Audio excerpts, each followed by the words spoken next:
আইপিএলে বড় সংগ্রহ গড়ল কলকাতা নাইট রাইডার্স। মুম্বাইয়ের বিপক্ষে ব্যাটিংয়ে ঝড় তুলল কেকেআর।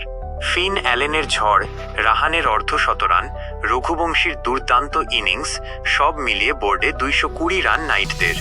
ম্যাচের শুরুতেই টস জিতে ফিল্ডিংয়ের সিদ্ধান্ত নেন হার্দিক পান্ডিয়া। মুম্বাই ইন্ডিয়ান্স আজ নামল সূর্যকুমার যাদব ছাড়াই, তাকে রাখা হয় ইম্প্যাক্ট প্লেয়ার হিসেবে। অন্যদিকে কলকাতা নাইট রাইডার্স দলে খেলাল Finn Allen, Cameron Green, Sunil Narine ও মুজারা বানিকে। ব্যাটিংয়ে নেমেই ঝড় তুললেন ফিন অ্যালেন ও আজিঙ্কা রাহানে। বিশেষ নজর ছিল ফিন অ্যালেনের দিকে, আর হতাশ করলেন না তিনি।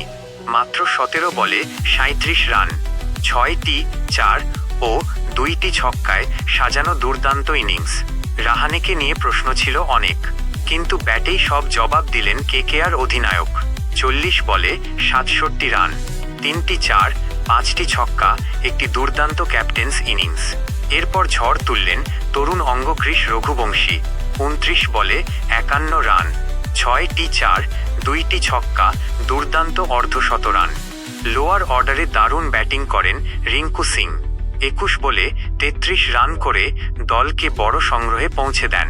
সবচেয়ে দামি প্লেয়ার ক্যামেরন গ্রিন ব্যর্থ, 10 বলে মাত্র 18 রান করে ফিরলেন। মুম্বাইয়ের হয়ে সফল বোলার শার্দুল ঠাকুর, তিনি নেন 3 উইকেট। তবে হতাশ করেন ট্রেন্ট বোল্ট ও জাসপ্রীত বুমরা। নির্ধারিত 20 ওভারে 220 রান কলকাতা নাইট রাইডার্সের।